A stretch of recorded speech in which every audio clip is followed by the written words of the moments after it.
It's the Digital Babble with your host, Zipper. Colourful commentary on your photography. Seen on fingerlakes1.com. Hey, everybody. It's me, Flipper, and my lights are off this week. Evidently, I forgot to kick on the lights. So I'm going to be a little dark here for a minute. So both of them, please. Thank you. It's great to have assistance every once in a while. Anyway, this is the Digital Babble, and I'm a photographer and a photo editor here locally up here in upstate New York, and I do the Digital Babble. I'm a show host. So what we talk about on the Digital Babble is, several different techniques, and each week is going to be a different technique, a different topic, and we're going to discuss it a little bit at the beginning of the show, and then about halfway through the show, then we start doing some photo edits on photos that people have submitted or maybe I've taken and gotten into Photoshop, ready to go, ready to be edited, and try to teach several different techniques to do different functions in Photoshop, like color correction or maybe taking some elements in or out of a photo. So this week's topic, though, is camera basic functions. The last few shows, I've been discussing the different elements of photography, such as aperture, shutter, and ISO. The big triad of photography. These are all your settings, and this is what makes the picture. And that being defined, now we can kind of get into actual camera stuff and start working with cameras. And like this show is going to be about the basic functions, like the actual shutter trigger and the adjustment dials and where to find them on different types of cameras. So like saying on a point and shoot, where would you find the zoom? Where would you find the shutter? With a SLR, same concept. So the basic camera functions really, starting off with, if you can't find the shutter, you're not going to take a picture. Great example of not being able to find the shutter is like saying on an Android device or on a iOS device, like an iPad or an iPhone, and you pull up and you have the camera app on screen. There's no physical button to go snap and take the picture. It's actually a digital button that you got to tap, and then that takes the picture for you. So I don't have any examples of that, but I do have some great examples of different types of cameras. I think I've got a couple of pictures and diagrams that show where the shutter button is, and then I can also point out a few other buttons that you're going to want to look for. So why don't we get moved over to our video feed of me and then our diagrams. So here we have a basic Nikon point and shoot camera. Now this is a little bit better than your typical point and shoot. It does have a lot of the mode dials. There's exposure adjustment. So as you can see on the diagram, the mode dial is right there, right in about the middle, top part of the camera. That mode dial basically is your dial to dial in different scenes so the camera knows how to think when you go take a scene. So like saying if you're going for a sports pick and you dial it into sports pick, when you go to pull up, it's going to try to set a faster shutter. That's going to set a higher ISO so that you can get a very tack sharp, motionless picture of whatever you're trying to take. Speeding car coming by, right? It's going to freeze the action right here, and it's going to be perfectly still instead of being it's blurry. Okay. Also, you got other modes such as the scenic mode. Scenic mode looks like a little mountaintop. Most of these symbols are fairly common across many different brands of cameras. So if you know scenic is a mountain range or something like that, you could probably figure it out. Then you have your general shooting mode. So like saying it's usually a green box, like on Canon cameras, it's usually a little green rectangle, or it's like a P, like the letter P, I think, which is program mode. Both of those are general shooting modes. Basically, you're telling the camera, do whatever it takes to get that shot in front of you. Set your shutter, set your aperture, set your ISO, and just get the shot. So on a point and shoot, you can see that the shutter is typically not too far away from the front right. So of course I'm reversed on screen, so it's going to look like my left, but it's always on the front right hand. So it's usually, you can find it with your trigger finger, your index, and there's two functions usually on point and shoot that sit right on the shutter. One is if you pull it halfway, it'll focus your scene. What this means is with point and shoots, there is a focus mechanism. And when you pull it halfway, it tries to autofocus and get what it thinks you're trying to aim at in focus, perfectly in focus. And then you can pull the trigger the rest of the way and it'll take the shot. So that's a great thing to keep in mind. Some good tips to remember is that when you're going to take a shot, you're going to pull up, compose the shot, pull the trigger halfway for a second, let it focus, and you'll see it focusing. Might only take maybe half a second, maybe 2 seconds, depending on how much light you have and if the subject's moving or not. So you pull halfway, it focuses the scene, and then you just finish pressing. So you push down a little harder on the trigger to take the final shot. So that's one of the functions of the shutter mechanism, or the shutter trigger, is that it also acts as the autofocus button by pulling the trigger halfway to autofocus, then finish pulling it to take the shot. On point and shoots, typically, since they want all the controls right in your right hand, which I guess that's the best place for it, because the majority of people are probably right-handed. I'm going to assume. I mean, that's such a general statement. I'm not usually trying to say that, but if you take and you look at how people shoot, usually it's right-handed, and you pull up and you fire. So with point and shoots, another function that's right on the trigger, right near the trigger, is the zoom function. And you can kind of see it in this picture here. If you look at the picture here, right where the shutter is, you'll see like a little tab on the front. And one way is to zoom in, one way is to zoom out. And that's how a point and shoot zooms in and out. So then, of course, your lens will expand and contract accordingly to get your zoom range. And then once you compose your picture, pull it halfway, pull the trigger halfway, and then fire. The knob just underneath the word shutter is your exposure compensation. Now, this is a great dial, especially on like a lot of point and shoots, or if it's in the menu. Okay, you can actually look at a scene and go, I don't like this scene because it's too bright. Like a few shows ago, we did a photo that was done outside in the wintertime, and it was all snow. Well, the camera will think that snow's really gray instead of being white, because the camera thinks everything is 18% gray. So when you go to pull up and you take an auto shot of snow or a mostly snow-filled scene, it's going to turn out gray. So what you can do is you can exposure compensate by a third or two-thirds stop by using that little knob right there, right under the word shutter, and there'll be a plus and minus up to 1 and 2. So you can go +1, +2. +2 is going to really brighten the scene up. -2 is going to really darken it. So, a little goes a long way here with exposure compensation, because the camera really does know what it's looking at. I mean, they've gotten fairly smart. So those are your main dials and controls up on your right hand on most every camera, but this happens to be a point and shoot that I'm demonstrating here. And that's one of the big things. Now, the nice thing about some point and shoots, like this Nikon, this is a little bit more professional grade point and shoot. It's probably a $300 to $400 point and shoot.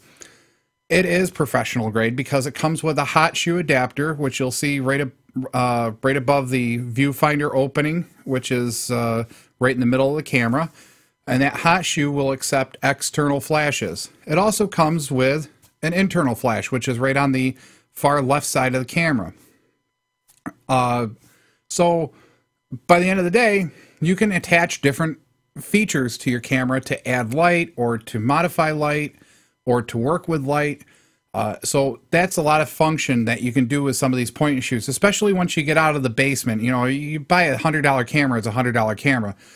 You buy a $400 camera, you're going to get some more features that are going to be really nice, especially if you're really getting into photography. I really don't think people should skimp too much. Like, I can't think of the name of the camera now, but I think it was a Canon power shot, and they're like little tiny credit card cameras.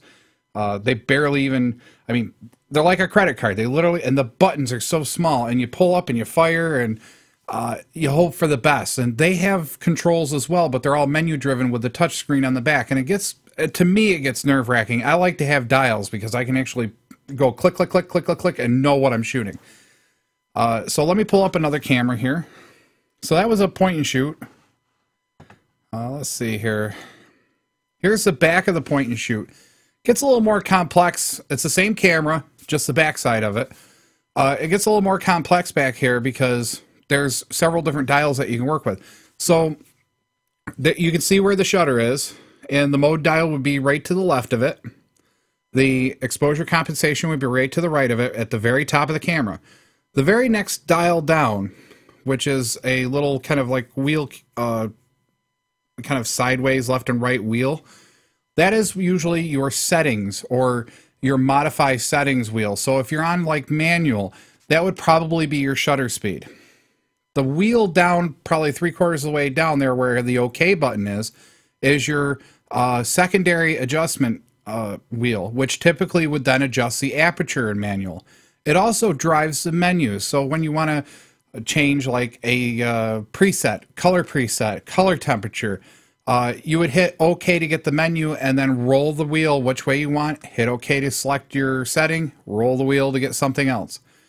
As you can see here, there's a couple other buttons, such as the timer button, which is just hitting where the OK button is. It looks like a circle with a little, maybe like hour hand or something like that. So pretend like it's a timer, which is left of, you can see where the icon is to left of the OK button.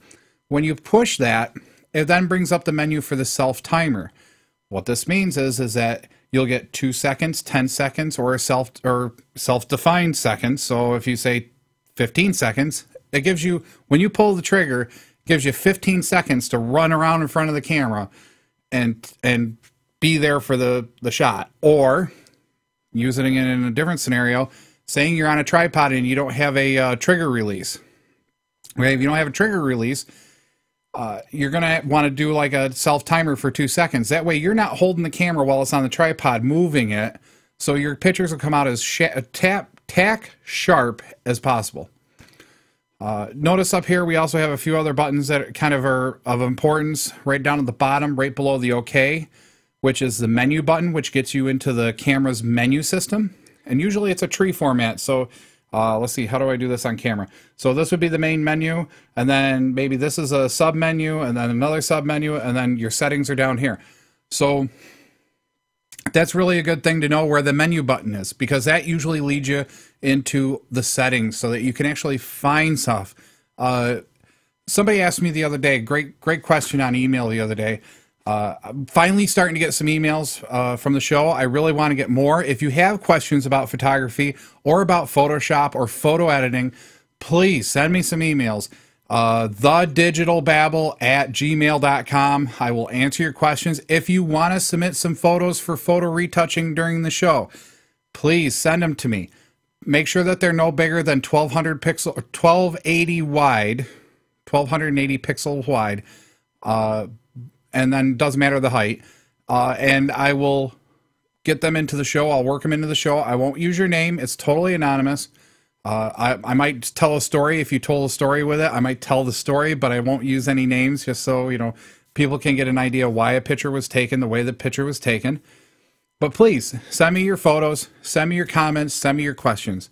Love questions. I'm a tech. That's what I grew up as. If you don't know me, you'll probably understand after watching a few of these shows, or if you watch the other show, Tech Talk Live, on the weekends, on Saturdays, from 11 to 12, you'll see that I thrive on questions. You give me a question, I give you an answer. So that's what I want to do with this show as well. So back to topic. The 2 buttons down at the bottom, the menu button is a great one to know. The other one to really know is the delete button and the play button, which is above and to the left. It's a blue button above and to the left of the OK button. The play button will play back your photos, so you can look at them right on the screen. The delete button, while you're looking at these photos, you can delete ones that you don't want. So saying you're, taking that picture of that car, and that car's going boom, and you take it and it's all blurry. Well, you play it, review it, I don't like it. Delete, it's gone. The beauty of digital versus film. Once you took a picture in film, it was done. It was exposed. The film was no more. You can't take another picture except for unless you have more frames to take. Digital is all you can take the picture, delete it, take the picture, delete it, keep doing it until you get it right. And that's the beauty of digital. You can experiment and learn and do different things as you're doing this. And knowing where those buttons are a great help. Another button a lot of people really need to know where it's at is how to turn on the automatic flash and turn it off. If you look on like most point and shoots nowadays, you'll see a little lightning bolt, which you can see it right above the OK button, which basically means you push the wheel up from the OK button up, and it'll bring up the menu to turn the flash on and off. This is extremely helpful, especially if you're at a wedding and maybe the priest or the ceremony head or the organizer says, okay, I'm sorry, no flash photography. So then, to be respectful, you should turn off your flash photography. So pulling up your camera, you hit the up button and you turn it to where there's a like a Ghostbusters no symbol that goes over the flash symbol. And then voila, flash is off. The camera's not going to fire the flash no matter what happens now.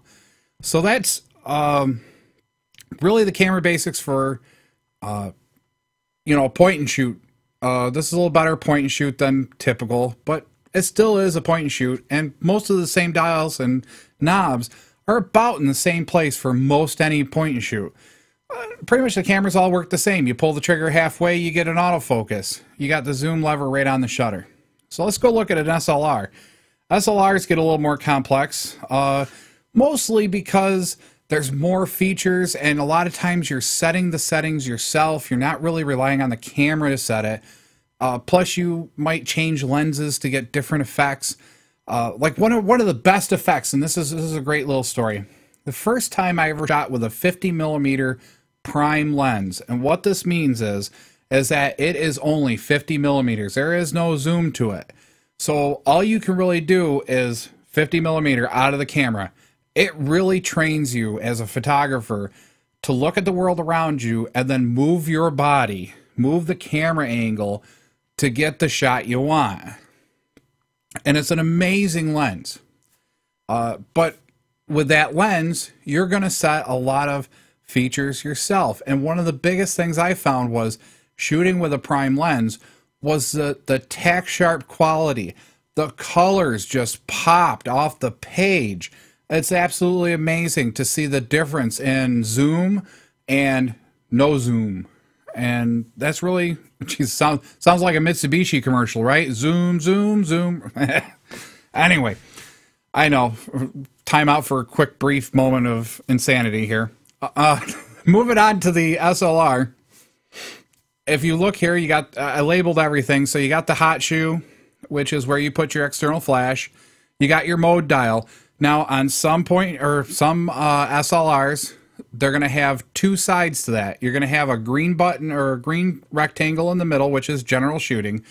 Then you go to if you go rotate clockwise, it'll take you to the pre-made scenes like portrait, scenic, sports. I'm trying to think of one of the other ones. Nighttime one. If you go counterclockwise, it starts taking you to the letters. And what those letters mean are P for program, which is a general shooting mode, but then you can still modify settings. Then you have, what is it? Is it TV or AV? I think it's TV. TV comes first, and that's usually shutter speed priority. So you'll set the shutter speed, the camera will set your aperture for you. So that's kind of neat. The next setting, AV, is aperture priority, which then sets your aperture, which is your opening or closing of the lens, how wide open it is, how closed it is, so that you can get different types of shot, depth of field, so on and so forth. And then the camera will then make the choice on what the shutter speed is supposed to be. The next setting, if I remember correctly, is M. Right, M for manual. I'm doing this from memory because I can't read the screen because it's small. But M for manual, and then the very next, and that's where you as a photographer sets all your settings, and then that's what you get out of the picture. And then there's another one called bulb, B-L-U-B, bulb, like a bulb of a garlic or a bulb of onion. And what that is that in old time photography, a little history lesson, you could take a oxygen bulb that was your trigger, and you would blow a piece, blow some oxygen or hold the bulb closed, and it would keep the shutter open for long extended periods of time, more than 30 seconds, more than whatever. So that was where we came up with the bulb idea. So you have to then calculate your exposure, what you need, so on and so forth, and it really gets quite interesting. Now, one thing I was going to go over this week, but I don't really have enough time, so I'll do it probably next week or the next show I do on cameras, is in the viewfinder, especially on SLRs, you get it's like a spaceship in there. You get everything that you want. So you can see your shutter, you can see your ISO, you can see your aperture. And a lot of people tend to pull away from the camera, especially when you get your first SLR. You'll sit there and you'll be looking through it and you'll be like, okay, I see okay, I got my picture, and click, and they don't realize that right across the bottom or someplace in that viewfinder is the shutter speed and the aperture and the ISO and. So they'll pull away and they'll look for it up here. So now you're looking down here and you're not focusing on taking your picture. So good thing is to get used to working in the viewfinder and making modifications to your shot right in the viewfinder. That way, you're never pulling away from your subject. Now, if you're setting up a portrait, a standard portrait where you're setting it up for a reason, you probably don't have to worry about this. But if you're at a sporting event, you pull that camera down, you probably missed 7 or 8 possible shots. And that's one of the things not to do. Well, at least one of my tips for you. So anyway, so that's really the basics. And as you can see on the SLR, there's a pop-up flash. There's also a shutter trigger, but instead of having the zoom feature, you're going to zoom with the actual lens rather than zoom with the camera. So the shutter's all by itself. And again, it works the same way. Pull it halfway, it autofocuses if you have an autofocus lens. You also have a couple of dials here. You got the mode dial, which is that top dial right there. Or, well, not mode dial, I'm sorry, I read that. The setting dial, which is that little dial right below the shutter. And then on the back side, you have that big round dial. So all they did really was take that setting dial and move it up by your index finger. So you can come off the shutter, make your adjustment, get right back on the shutter, and keep shooting. So let's see if there's any other diagrams. Nope, I think that's it. So just to roll a recap, the big buttons that you're going to want to remember. Let me switch here. So the big buttons that you really want to remember: index finger, you're going to find your shutter. Halfway, autofocus, pull it the rest of the way, take your shot. On point and shoots, the zoom function is right there as a tab right on the shutter. The mode dial is up there, so you can pick what type of scene it is, or if you want to go to manual settings, it's all right there. And you can learn what those are. On the back of most cameras, you have a big round dial, which is your secondary setting dial, which then adjusts either your aperture, shutter, or menu items, or whatever.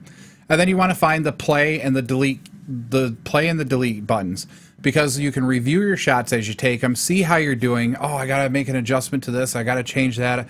Oh, it didn't come out good. Delete. Boom. Gone. Okay? Take it again. It's great for practice. It's awesome. Awesome for practice. So, now, done talking about cameras. Let's kind of go into Photoshop. I got 3 photos. I'm going to try to show a couple of different ways that we can do workflow in Photoshop. So we're going to start off with what I like to do, and I'll explain as I go along why I'm doing each thing. And we'll see if we can get through all 3 of them. If not, we'll try to revisit something next week. So first thing I do is I go take the shot. Okay, so we go out, we take the shot. Grab my little mannequin dude here and be like, okay, we're going to take your shot. Okay. So we pose them and put them down and then take the shot. So I don't have the mannequin this week, but I did take some shots at an aquarium. So let's go take a look at that first shot. So this first shot, absolutely amazing guy. I don't know what kind of fish he is, but he's funny looking and he was cute. But they had blue, just absolutely blue lighting, which really kind of ruins the shot in a sense, because there's really no depth of color or depth of tone here. And what I mean by this is that, you know, like his skin tone right here probably should be a little brownish, and you know, this gravel was whitish. You know, there's some rocks out here that should be brown. There's a yellow light up here that was, you know, shining, but you really can't see it because I had to crop it down. This was white stone right out here, and then of course you can see the highlights in the stone, like this stone right here. There should have been more white, or at least a different color. So basically, so I'm going to look at this, and I'm looking at the picture, and this is step one of the workflow. You're looking at it going, what do I want to do with this? That's what you're asking your question. What would I want to do with this? Well, I'm going to tell you what I'm going to do with this. So first off, if I can clear the whiteboard for some reason, there we go.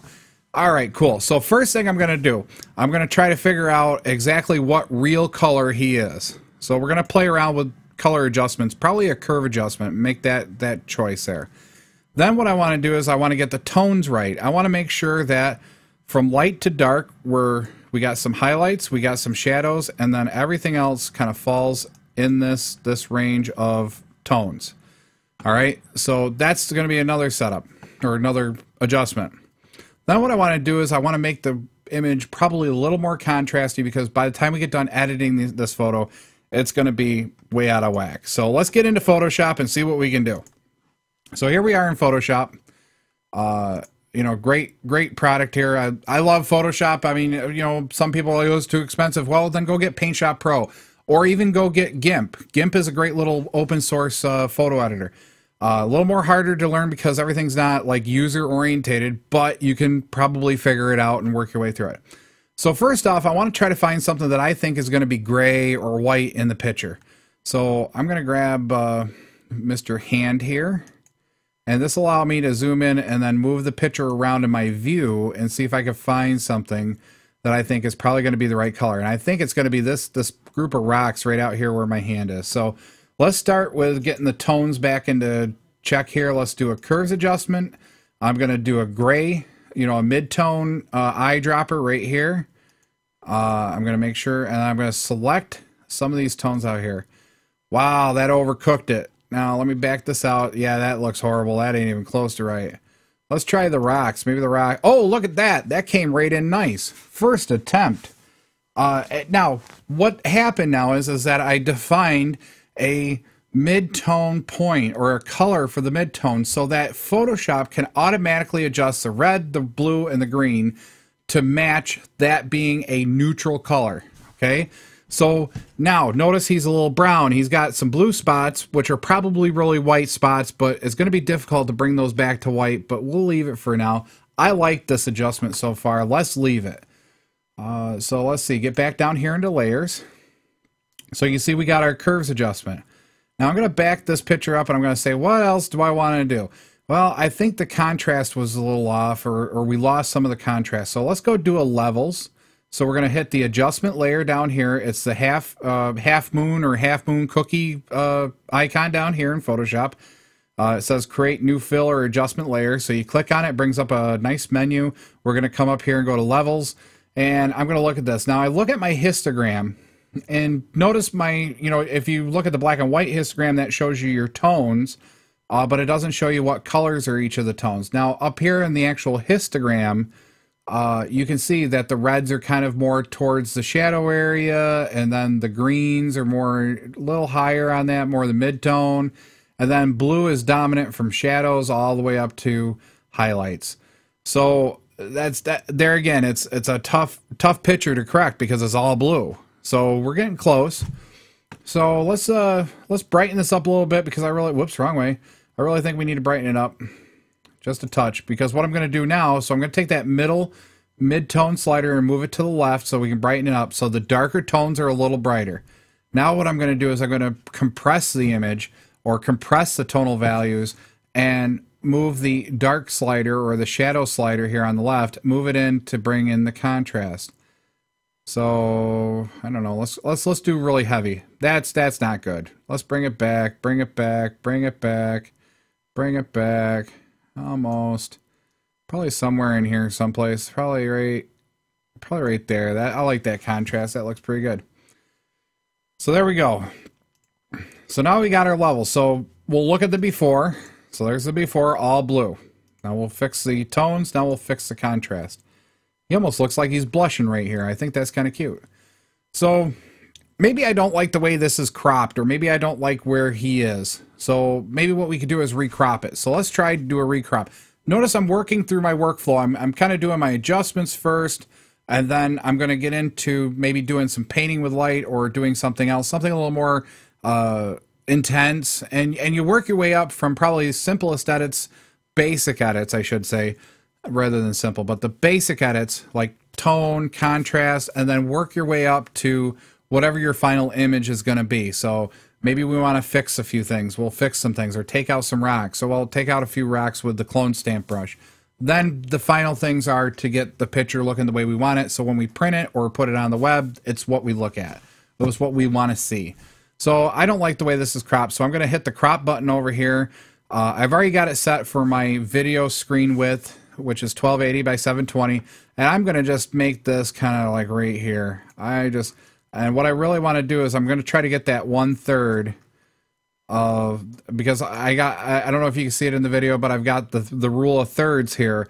So there's a third in from the left and right, a third in from the top and the bottom, and those intersecting points are hyperfocal. Well, I don't want to say hyperfocal points, but they're focal points where interesting things, if you put interesting things over those points, sometimes make a picture a lot better aesthetically. So we're gonna, I don't know, probably right out there looks good. So now here's our picture, nice zoomed in. Hey man, how you doing? He almost looks like that guy, that little peanut dude there, one of the comedians, you know. How you doing? It's all right, you know. So he's kind of cute. So I'm going to leave it like this. I think this is going to be fine. Maybe, well, why don't we do one more adjustment? I think we're going to do a hue and saturation adjustment. And maybe we can shift the blues out of blue. Maybe it's just going to get hot very quick. Maybe we can, we could desaturate it a little bit. Get a different kind of look and feel to it. Yeah, that might work. I'll leave it. All right, that sounds good.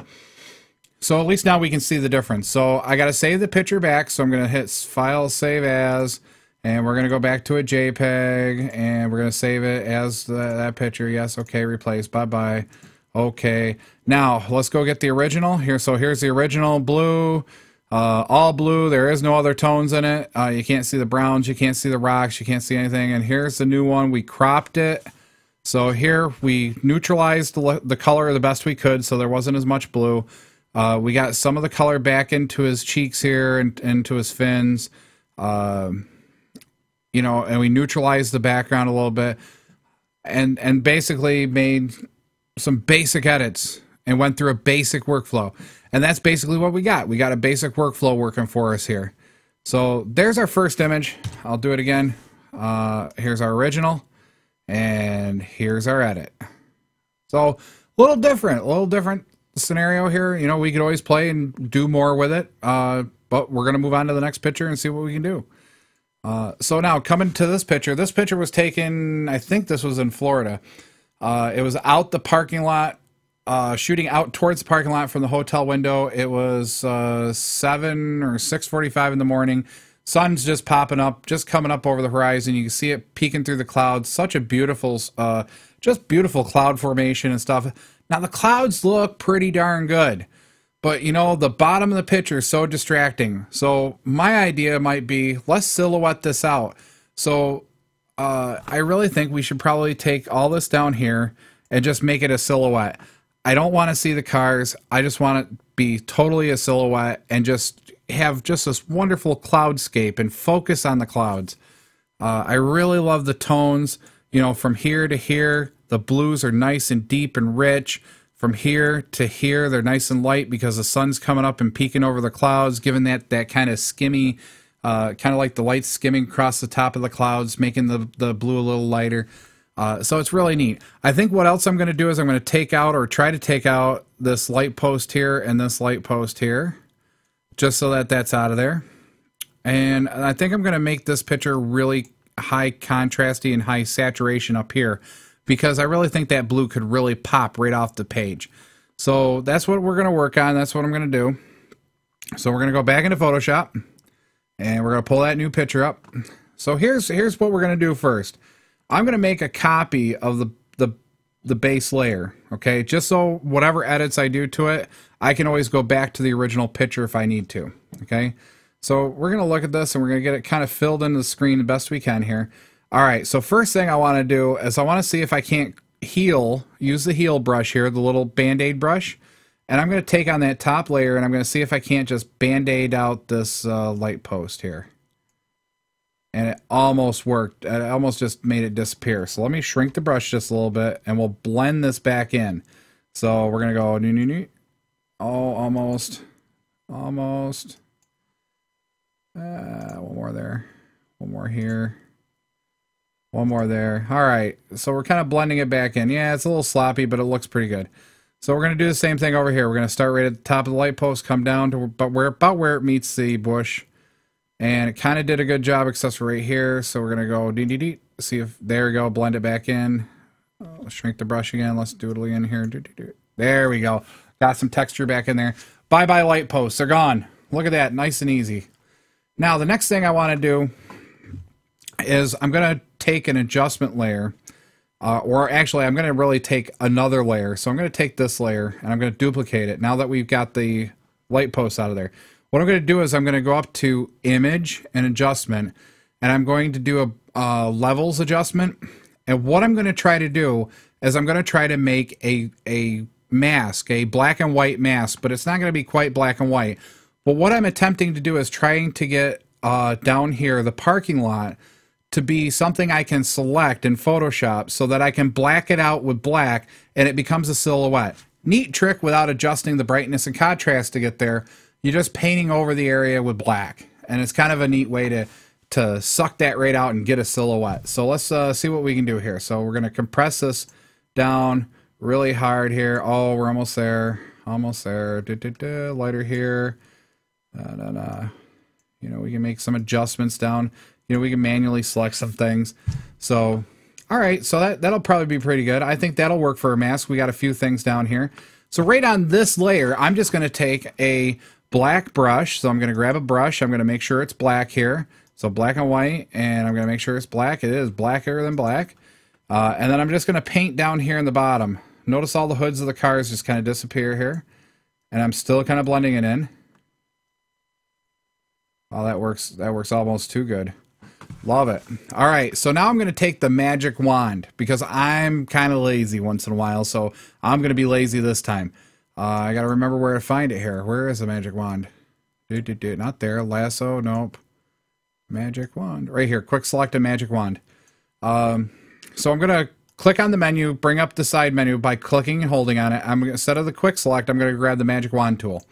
And what I'm going to do is I'm going to check my tolerance up at the top. The tolerance is how many degrees of color or how many degrees of shade away from the color you click on it's going to try to select. So 32. So it's going to go from pure black to black plus 32 shades up. So there's 255 shades from 0. So let's see if we can't select most of it.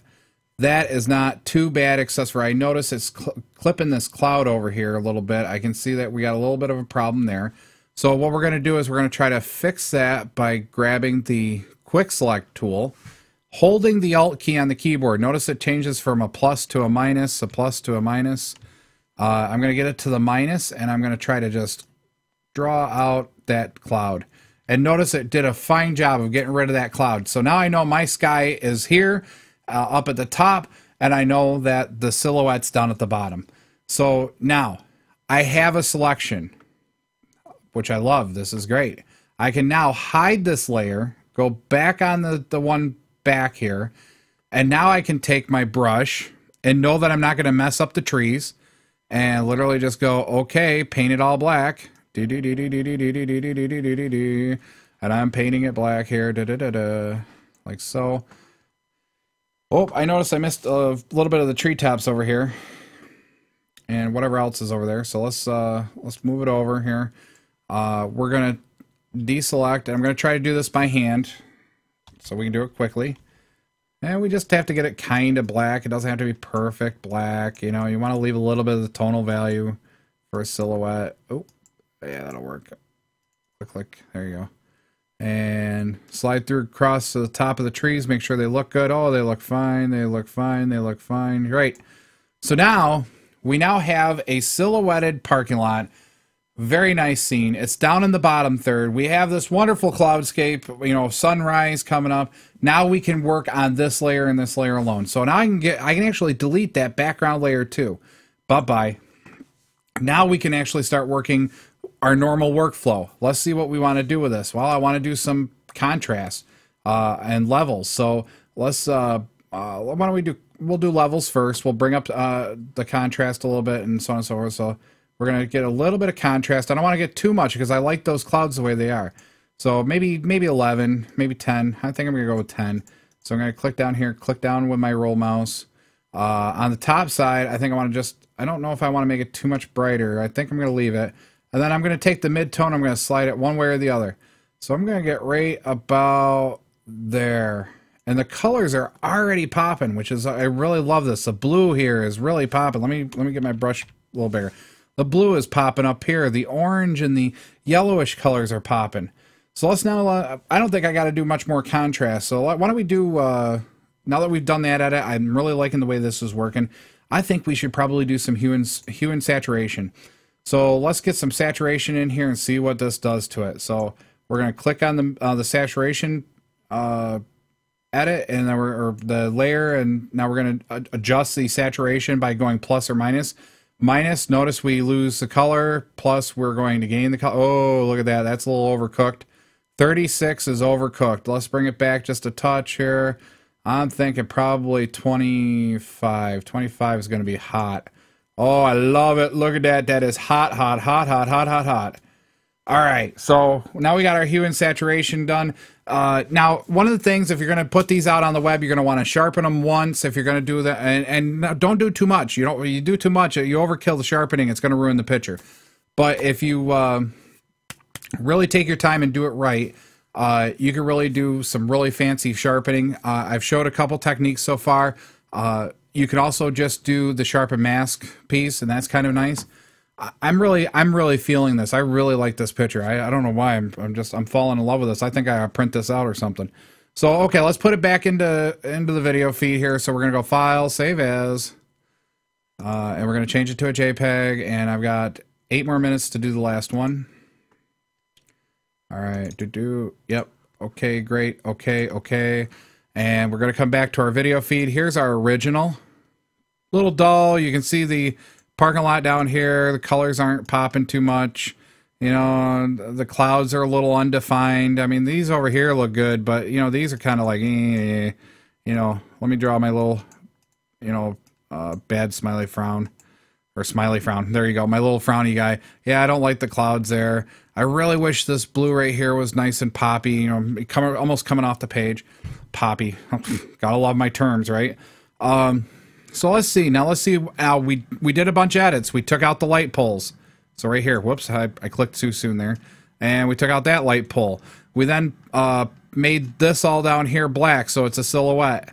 We also made some adjustments to the tree line, just a touch, just painted a little bit over here, painted a little bit over here, and voila, here's now our final edit. So there's the after, here's the before, here's the after. So big difference, a lot nicer. I really like this. This would be neat hanging up on a wall someplace, I think. But you know, the other thing that really makes this work really good, the bottom third of the photo is the silhouette, top 2/3, so top 2/3 is the actual subject. Also, I think the way the tree line is, you kind of got a V pattern going here, so it kind of almost, the eye comes down and comes back up, and you kind of gravitate right back to the middle here. So that's kind of neat. So let's see, we got 4 minutes.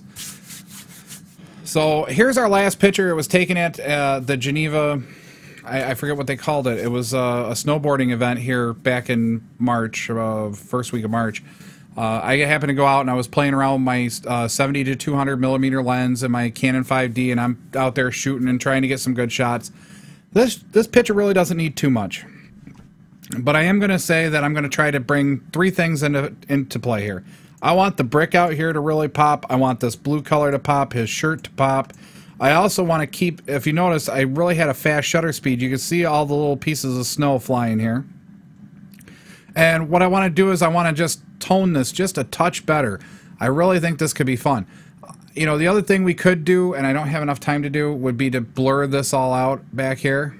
But I think I'm going to save that for another show. So let's do a basic workflow. So you get the idea. We make a plan. That's what workflow is. We make a plan. We then think about the edits that we want to make happen. And then we go do those edits, kind of figure out. It's kind of like playing chess or checkers. Okay, I got to get this piece to here, get this piece to there, and move this over here, da-da-da-da-da. Okay? So that's basically what I'm going to do. I'm going to basically try to tone these out. So that's the first thing. Let's get the tonal adjustments. Then let's try to get the brightness and contrast in here. And then maybe if I got time, I'll blur it out real quick. So let's get it back into Photoshop here. We're going to go back to the last picture. And we're going to look at this. And we're going to say, okay, first edit. We're going to go down to the half moon circle, pull up the hue and saturation. And we're going to pop those colors right here. We're going to plus this 25. And maybe, I don't think we need to shift the colors. I love it. It looks great already. All right, cool. So now what I want to do is I want to get a little more contrast because I really think it needs just a touch more contrast, not too much. So we're going to go into a curves adjustment. So I hit the half moon circle, went to curves. I'm then going to go up to curves and readjust it and actually do a increased contrast or medium contrast, either one. Okay, now we're talking. This is popping real good. I like this. All right, this snowboarder is going for gold, baby. I see it. All right, now I'm going to go back into my layers panel, and what I'm going to do is I'm going to turn down the opacity to dial in the amount of contrast I want, because we don't want it back to the original, which would be 0%. We don't want it at the harsh side, which is 100%. So we're going to bring it back in probably 60-ish%, because I kind of think I just saw it. Yeah, 60 is going to be good. So there we go. We got a nice contrast working for us. How much time we got? We got 3 minutes left. Can I do something neat here? Probably not.